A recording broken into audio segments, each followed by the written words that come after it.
After this and pretty much any other team, I decided that it's about time Man City should be dissed as well. So then, what's the point of Man City? First up, if it wasn't for this guy, Man City would pretty much be irrelevant. They wouldn't even be probably a Premiership team by now. They'll probably be in the Championship or probably even League One. I'm not bitter, I'm just saying it's a fact. I'm just stating facts at the end of the day. If it weren't for this guy, Man City would not be where they were. So yeah, pretty much, they brought the success. And before any Man City fan, if there is any Man City fans, go ahead and actually say that all of these other teams have pretty much brought the success as well. While Liverpool, Man United and Arsenal were pretty successful before, they pretty much earned their money as they gradually became a bigger team. You know, they didn't buy the success. The money came with them with their success they had. Yeah, Chelsea not so much, but then again, these three teams, they deserved it. Man City, they done nothing to deserve the money. They just got their money, mate. One other thing I didn't like about Man City when they pretty much brought the success was the fact that they actually ruined quite a lot of English players. Yeah, like during the whole process of them becoming this mega team now, they pretty much ruined their players, the players that they already had in their squad. It was just a couple of players who I reckon were actually pretty decent. Yeah, that could have been alright, that played for Man City, who they pretty much ruined. I'm going to put Sturridge in there because fair enough, he pretty much decided to leave himself, to leave Man City to Chelsea. But if he stayed at Man City, the same thing probably would have happened to him like all of these other players, because of how many strikers they had, which they didn't really need. So he was pretty wise in there. Fair enough, Chelsea's not the best option, but going to Liverpool was a good option for Sturridge because he probably resurrected his career and fulfilled his potential that he needs to fulfill. Even though he's playing shit nowadays, but still.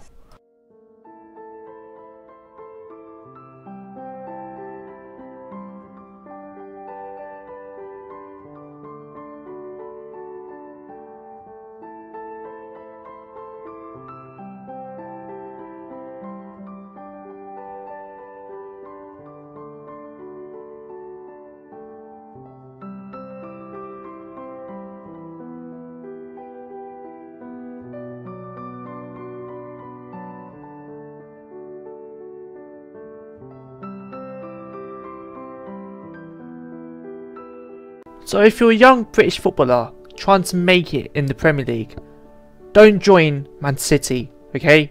Don't join them, they will ruin you. One thing that annoys me about Man City is the fact that they're so obsessed with Man United. They really want the whole Manchester derby to be the Classico of English football. But everybody knows it's Liverpool versus United. That's a Classico of England. Everybody knows that. And if you have a look at the other stuff they do in Man City when it comes to their merchandise and their promotions and all that stuff, they use Liam Gallagher as the ambassador of Man City. Now that shows how sad they are really.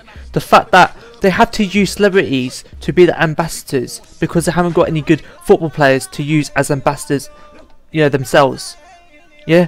Proof that they have no bloody history, mate. They've got no notable players of the past that can actually help them out, you know, with promotions and shit.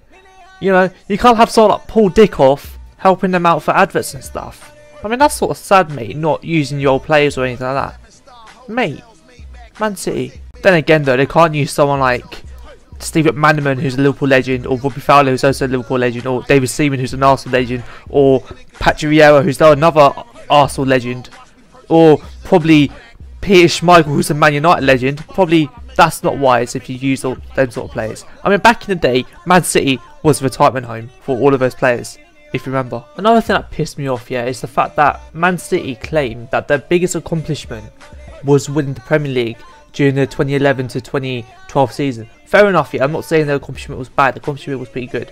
But the fact that they say that they were the underdogs, yeah, you won the underdogs, mate. You had Tevez, you had Guerrero, you had the whole Arsenal squad, you had Balotelli, who was actually pretty good during that time, you had De Jong there as well, you had David Silva as well. Come on now, mate. Underdogs. Underdogs.